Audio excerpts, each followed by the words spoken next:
사도 요한은 빛으로 오신 예수님을 믿는 자가 어떤 복을 받게 될 것인지에 대해서 이미 앞서 말했습니다. 믿는 자는 하나님의 자녀가 되는 권세를 받는다고 했습니다. 그리고 믿는 자는 하나님이 함께 하시는 복을 받고 은혜와 진리 안에 살게 된다고 했습니다. 오늘 본문에서는 오실 메시아의 길을 예비하는 세례 요한에 대해서 소개를 하고 있습니다. 옛날부터 왕이 길을 나설 때는 앞서가서 외치는 사람이 있었죠. 물러거라, 임금님이 행차하신다 하고 외쳤습니다. 그렇게 되면 백성들이 길을 지나가다가도 길을 비키고 얼굴을 땅에 대고 임금님이 지나가기까지 엎드려 있습니다. 세례 요한이 바로 이런 역할을 했습니다. 그래서 자신을 향해서 광야에서 외치는 자의 소리라고 소개를 하고 있습니다. 세례 요한이 예수님의 초림길을 예비하는 자였다면 우리는 예수님의 재림을 예비하는 자가 되어야 합니다. 그 방법은 메시아의 초림을 예비하면서 외쳤던 그 세례 요한을 보면서 우리는 힌트를 얻을 수 있습니다. 그래서 오늘은 주의 길을 예비하는 자라는 제목으로 말씀을 살펴보겠습니다. 첫째로 주의 길을 예비하는 자는 자신의 정체성을 알고 있습니다. 20절 말씀입니다. 그는 거절하지 않고 고백하였다. 나는 그리스도가 아니요 하고 그는 고백하였다. 오실 메시아의 길을 예비하는 세례 요한의 활동이 시작이 되었죠. 수많은 사람들이 세례 요한의 설교를 들으면서 회개하면서 세례를 받았습니다. 세례 요한의 명성이 높아지자 유대 사람들이 제사장들과 레위 사람들을 세례 요한에게 보내었습니다. 그래서 세례 요한의 정체를 물었죠. 그때에 세례 요한은 20절과 같이 대답을 하면서 자신은 그리스도가 아니라고 말을 합니다. 많은 사람들은 유명세를 타고 사람들이 따르게 되면 스스로 교만해지기 쉽습니다. 그래서 오늘날도 자신이 예수라고 하는 사람들이 얼마나 많이 있습니까? 그러나 세례 요한은 자신이 그리스도가 아님을 분명하게 대답을 합니다. 우리 성도들도 역시 다시 오실 주님을 예비하는 사람으로서 자신의 정체성을 분명히 알아야 합니다. 사람마다 처음에는 겸손하게 시작을 하다가 사역이 많아지고 또 사람들의 주목을 받게 되면 교만해지기가 쉽습니다. 그래서 자신의 입으로는 그리스도가 아니라고 말을 합니다. 그렇지만 자신이 하나님의 자리에 앉아있는 그런 사람들이 많이 있습니다. 그래서 사람들을 판단하고 평가하는 것을 볼 수가 있습니다.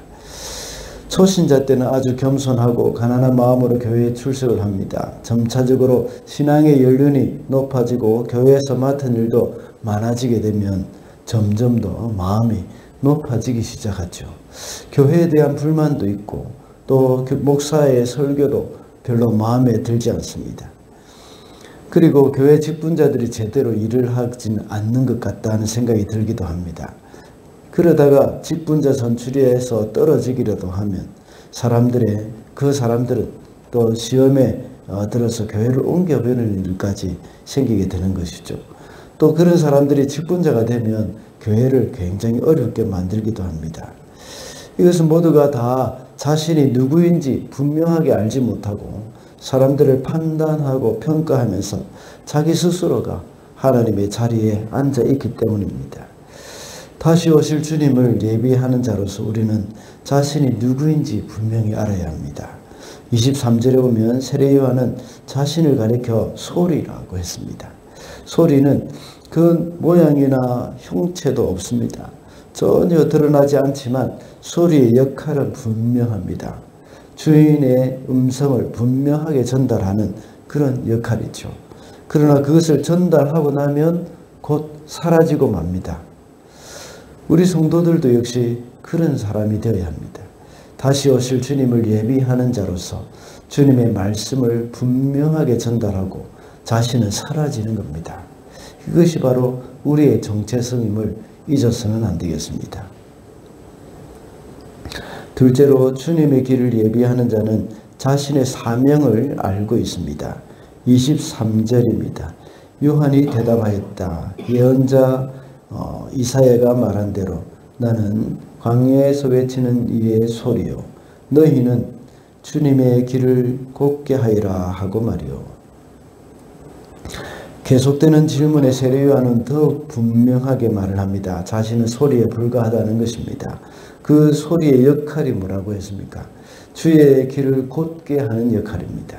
다시 말하자면 오실 메시아의 길을 예비하는 역할입니다. 세례 요한은 자신의 사명을 하나님의 말씀에서 찾았습니다. 23절 상반절을 보면 예언자 이사야가 말한 대로라고 말하고 있습니다. 세례 요한은 하나님의 말씀을 통해서 자신의 사명을 발견을 한 것입니다. 우리의 사명을 하나님의 말씀에서 찾지 못한다면 어려움이 있을 때마다 이 사명감이 흔들리게 됩니다. 그래서 곁길로 가기가 참 쉽습니다. 누가복음 3장에 보면 세례 요한이 소명을 받은 시기가 정확하게 나와 있습니다.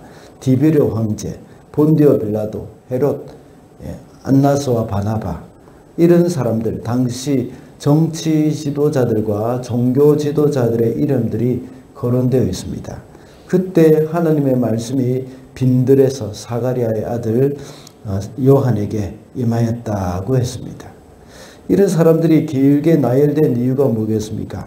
물론 시대적 배경을 정확하게 기술함으로써 역사적인 사실임을 말하고자 하는 그런 의도도 있습니다. 또 하나의 목적은 무엇인가 하면 세례 요한의 등장한 그 시기가 정치적으로나 종교적으로 아주 암울했다는 것을 말하고 있는 것이기도 합니다. 이런 시기에 세례 요한이 광야에서 하나님의 말씀을 받았다고 기록을 하고 있습니다. 세례 요한이 생활하던 곳, 그것이 바로 광야였죠. 주로 에센 학파들이 이 광야에서 금욕적인 삶을 살았습니다. 거기서 암울한 시대를 보며 하나님께 메시아를 보내셔서 하나님의 나라를 회복시켜 달라고 기도를 했던 것입니다. 그때 하나님은 이사야의 말씀을 통해서 세례 요한에게 응답을 해주신 것입니다. 메시아의 길을 예비하라는 말씀입니다. 세례 요한은 그 말씀을 통해서 소명을 받았습니다. 기도 하나님 앞에 나와서 메시아를 보내서 하나님의 나라를 회복시켜 달라고 기도할 때에 하나님은 네가 그 길을 예비하라 하는 그 말씀을 하신 것입니다. 그 소명을 받고 그 사명의 말씀을 붙들고 사역에 임한 것입니다. 그래서 주의 길을 예비하고 그의 길을 곧게 하는 사명을 받았던 것입니다. 말세를 살아가는 우리 성도들도 역시 하나님의 말씀을 통해서 사명을 발견해야 합니다. 다시 오실 주님의 길을 예비하는 자로서 우리는 모든 민족에 가서 제자를 삼는 일을 감당을 해야 하는 겁니다. 이것이 바로 예수께서 우리에게 주신 명령이고 우리 교회가 감당해야 할 사명임을 잊어서는 안 되겠습니다. 마지막으로 주의 길을 예비하는 자는 주님만 높아지기를 바랍니다. 27절 말씀입니다. 그는 내 뒤에 오시는 분이지만 나는 그분의 신발끈을 풀 만한 자격도 없어. 제사장들과 레위인이 다시 세례 요한에게 묻습니다. 그러면 당신은 왜 세례를 주느냐고 합니다. 그때에 세례 요한의 대답은 그리스도에 대해서 하는 말하기는 하지만 자신은 그분의 신발끈을 풀기도 감당하지 못하겠다고 대답을 합니다. 왜 세례를 주느냐 하는 말에 대해서 세례 요한의 대답이 다소 동문서답처럼 들리기도 합니다. 나는 물로 세례를 주지만 내 뒤에 오시는 이가 너희 가운데 있다 하고 말합니다. 이 세례 요한의 이 대답은 자기가 세례를 줌으로 오실 메시아의 길을 예비하고 있다는 것을 말하고 있는 것입니다. 오실 메시아는 정말 위대하신 분이신데 자신은 그분의 신발끈을 풀 만한 자격도 없는 사람이라고 말을 합니다. 세례 요한은 자신은 그분의 종에 불과한 존재이지만 그 종이 되는 것조차도 나는 충분하지 못한 사람이라는 그런 고백입니다. 이렇게 말을 함으로써 예수님이 얼마나 위대하신 분이신가에 대해서 말을 하고 있는 것입니다. 우리가 이 세상에 살면서 예수님을 높일 수 있는 방법이 여러 가지가 있습니다. 그 중에 하나는 자기 자신을 낮추는 겁니다. 내가 낮아지는 것입니다. 우리 스스로가 낮아질 때에 우리 속에 계시는 예수님이 높아지는 겁니다. 우리는 너무나도 교만하기를 잘하는 존재들입니다. 교만하면 망하게 된다는 것을 알면서도 어느 순간 교만에 빠져있는 자신을 발견하게 되죠. 말세를 살아가면서 다시 오실 주님을 예비하는 사람으로서 우리는 늘 스스로를 낮추면서 주님을 높이는 성도가 되어야 하겠습니다. 말씀을 맺겠습니다. 오늘은 주님의 길을 예비하는 자라는 제목으로 말씀을 살펴봤습니다. 주의 길을 예비하는 자는 자신의 정체성을 분명히 하는 사람이라고 했습니다. 그리고 주의 길을 예비하는 자는 자신의 사명을 알고 주님만 높아지기를 원하는 사람이라고 했습니다. 오늘도 다시 오실 주님의 길을 예비하면서 살아가는 저와 여러분이 되시기를 바랍니다.